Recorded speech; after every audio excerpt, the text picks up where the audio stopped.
Saya hanya bisa menahannya paling lama 2 jam. Anda harus meninggalkan rumah besar itu sebelum itu, kata Fresia.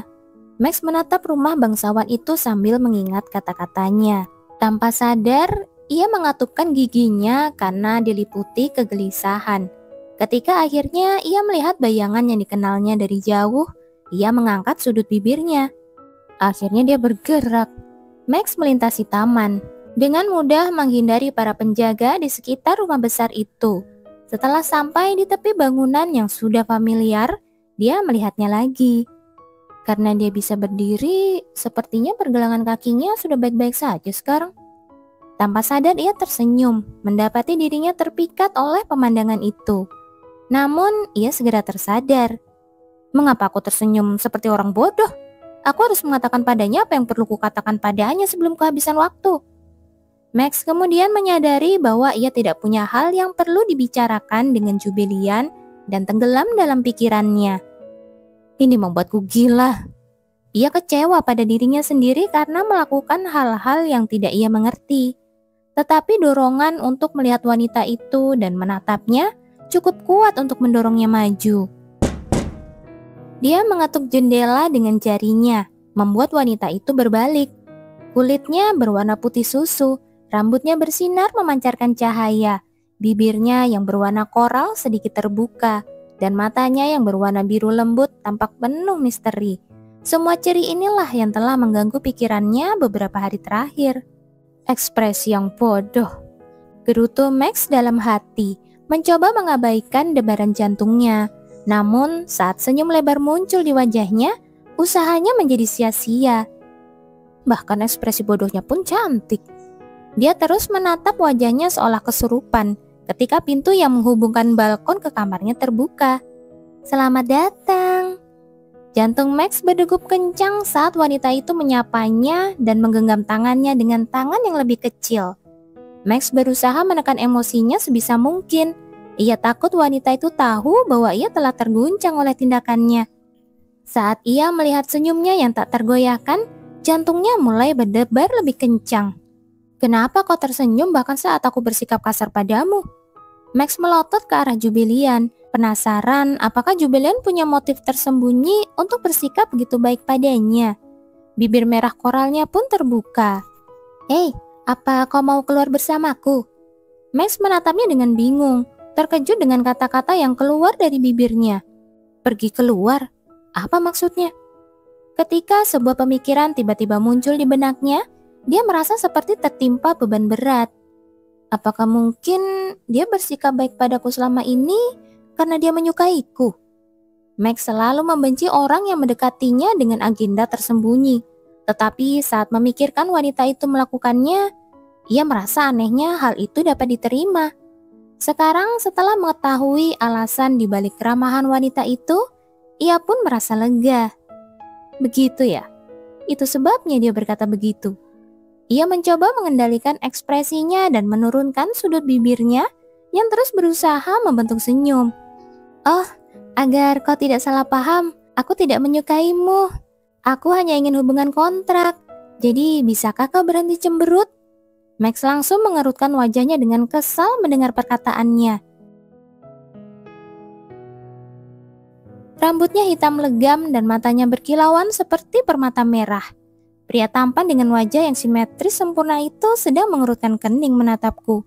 Aku bersumpah, dia bisa jadi tokoh utama kalau cuma penampilan yang jadi kriteria.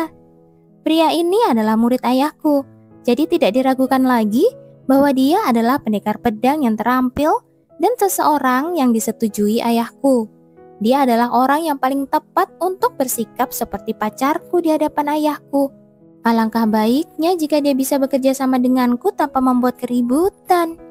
Matanya berbinar karena haus darah. Hubungan kontrak. Apa maksudmu dengan itu? Wah, sepertinya dia benar-benar marah. Tadi dia tanpa ekspresi. Jadi pasti aku benar-benar membuatnya kesal. Aku berpikir keras. mencoba mencari tahu apa yang mungkin membuatnya begitu terpengaruh, dan segera menemukan jawabannya.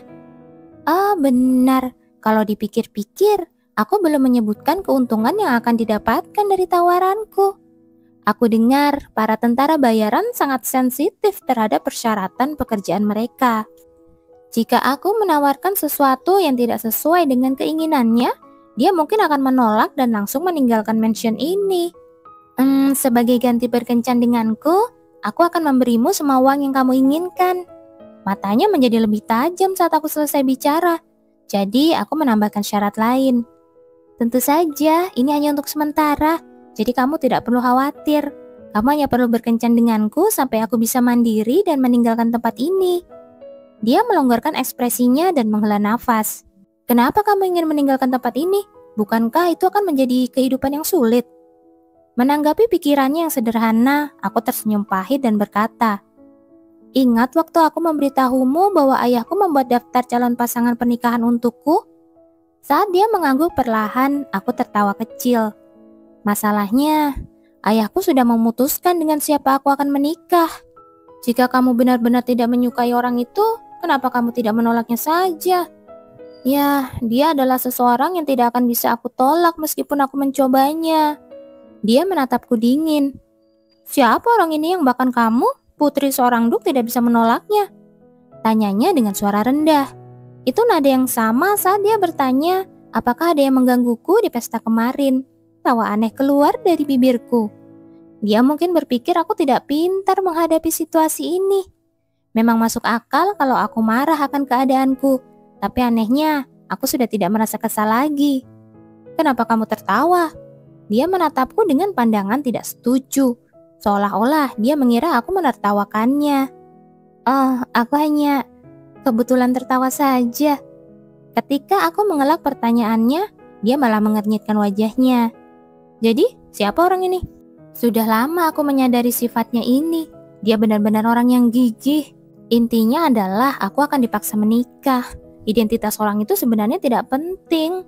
Tapi mengingat sifat keras kepalanya, dia mungkin akan merasa kesal jika aku menghindari pertanyaannya. Aku tidak punya pilihan selain menjawabnya. Hei, kau tidak boleh menceritakan ini kepada orang lain. Jika mereka tahu, aku akan mendapat masalah besar. Kamu pikir aku ini orang seperti apa? Cepat katakan saja. Aku ragu sejenak. Maximilian Kasein Asiet. Akhirnya aku berkata, orang sepele seperti itu. Apa? Putra mahkota kerajaan ini. Dia menatapku dengan terkejut. Putra mahkota adalah calon pasanganmu. Itulah yang baru saja kukatakan. Dia terdiam beberapa saat, lalu berkata dengan suara pelan. Aneh, tidak mungkin. Ada keraguan dalam suaranya yang ragu-ragu. Ya, dia ini tipe orang yang pernah bersikeras berbicara secara informal denganku. Jadi dia mungkin tidak terlalu tahu soal urusan dunia. Aku memutuskan untuk murah hati dan menjelaskan situasinya pada pria yang kurang peka ini. Apa maksudmu aneh?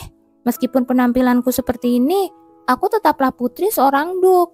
Dalam hal status, keluargaku berada di urutan kedua di bawah keluarga kerajaan. Meskipun reputasi sosialku buruk, tidak ada kerugian bagi putra mahkota dan keluarganya untuk memiliki duk sebagai kerabat.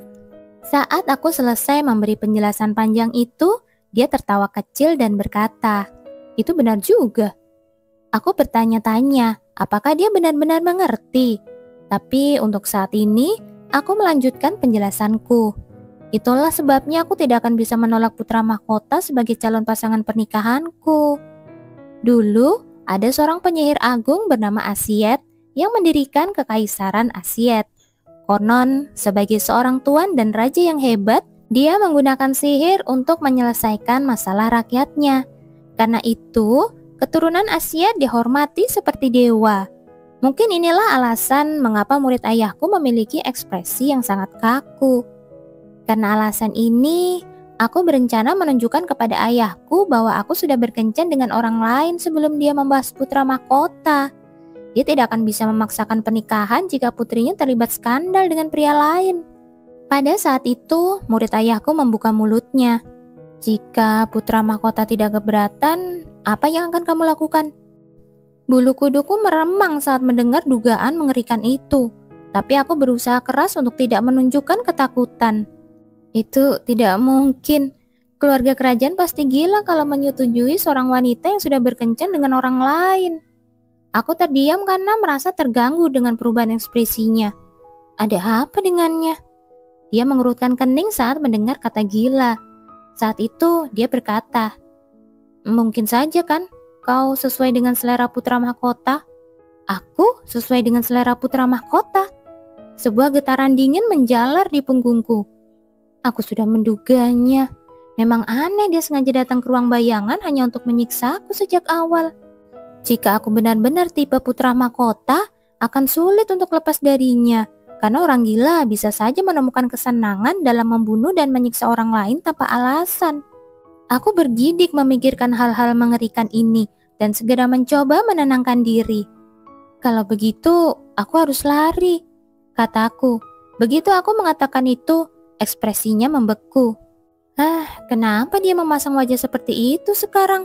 Apakah dia mengalami pubertas di usia yang terlambat? Aku tidak bisa menahan diri untuk berspekulasi karena moodnya yang sangat sering berubah-ubah. Saat itu dia berkata dengan suara pelan, "Melarikan diri ya? Tapi melakukan itu hanya akan membuat hidupmu sulit."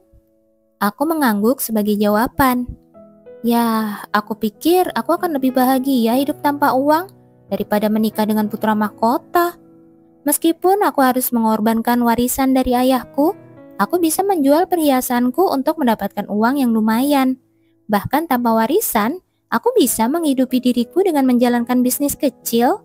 Walaupun ini berarti aku harus melepaskan impianku hidup mewah tanpa perlu bekerja, melarikan diri adalah satu-satunya solusi yang memadai yang bisa kupikirkan. Mungkin ini ide yang baik, aku harus mulai bersiap-siap.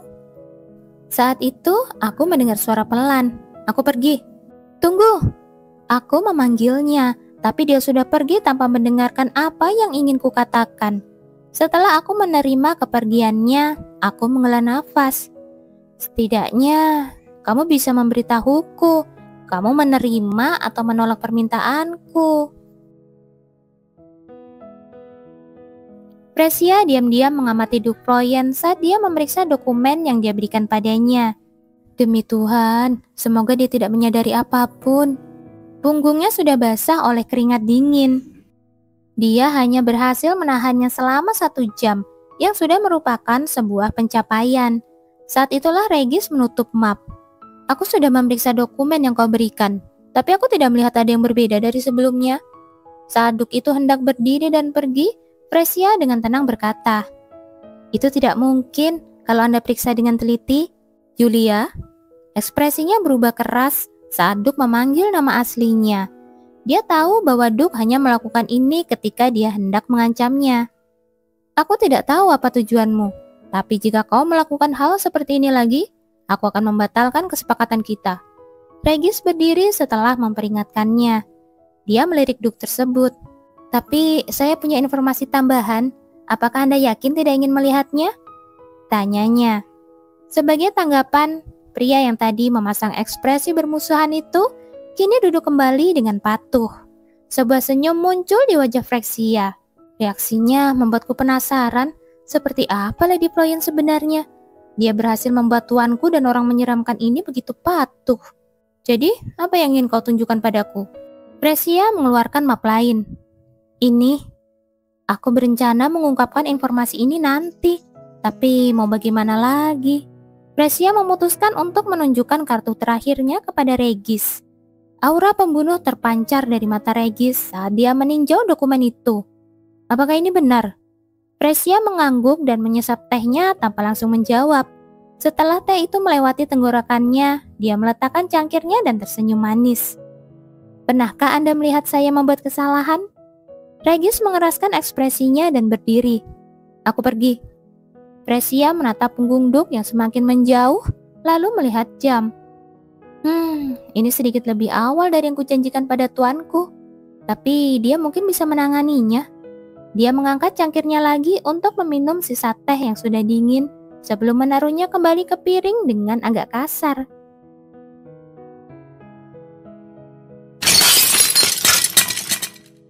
Suara pecahan keras menggema di seluruh ruangan. Apa yang direncanakan wanita itu? Mikhail menatap pecahan botol minuman yang baru saja dipecahkannya dan memasang ekspresi kesal. Kenapa dia mengabaikanku? Dia telah mengirim undangan padanya, merasa terganggu dengan kenyataan bahwa dia telah pergi dalam pelukan Duke. Namun dia bahkan tidak memberikan balasan. Apa alasannya? Aku bahkan sudah meminta maaf kali ini. Mikhail selalu diperlakukan seperti seorang jenius. Jadi ini adalah pertama kalinya dia merendahkan dirinya untuk seseorang.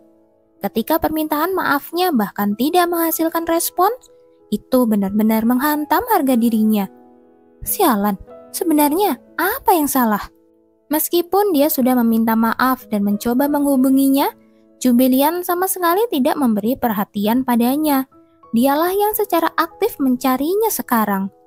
Wanita seperti itu, aku juga seharusnya bertindak seolah-olah dia tidak ada. Dia mencoba menghentikan pikirannya tentang wanita itu, tapi tiba-tiba merasa pusing karena aroma minuman yang pahit. Mungkin karena dia mabuk, kenangan saat Jubilian menyatakan cintanya menghantui pikirannya. Mikhail mengepalkan tinjunya dan memukul dinding. Ayah, aku tidak mau menikah, mempersembahkan pengenalan karakter. Jubilian Aloy Floyen, Putri Duke. Umur 18 tahun. 1 tahun lagi dia akan melaksanakan upacara kedewasaan. Tinggi 161 cm. Nama Jubilian mungkin berasal dari unsur nama Jubel yang berarti permata atau batu mulia dalam bahasa Swedia dan Esperanto yang dikombinasikan dengan akhiran lian. Nama Jubilian juga bisa berasal dari nama Jubelina, yang berasal dari kata Belanda jubelen, yang berarti bersukacita. Nama tengahnya Aloy adalah bentuk Spanyol dari nama Eligius, yang berarti memilih. Sedangkan nama keluarganya Floyen mungkin berasal dari nama Norwegia. Nama tersebut merupakan nama salah satu kota pegunungan di Bergen, Hordaland, Norwegia. MBTI Jubilian adalah INFP. Dia senang tinggal di dalam rumah dan memandang rumah sebagai tempat terbaik untuknya. Menurut penulis, dia tidak menyukai orang asing, tetapi dia juga tidak mempermasalahkannya. Dia merasa energinya selalu terkuras setiap kali bersosialisasi. Jubilian menggunakan tidur untuk menghindari kesedihannya. Jubilian takut pada binatang kecil seperti burung dan tikus. Namun tampaknya dia menyukai kucing seperti yang ditunjukkan saat dia mengingat seekor kucing hitam yang pernah dia pelihara saat dia masih kecil. Jubilian mirip dengan ayah dan ibunya. Setiap kali dia marah, matanya bersinar biru seperti mata ayahnya. Sedangkan setiap kali dia tersenyum, ekspresi wajahnya menjadi mirip dengan ibunya.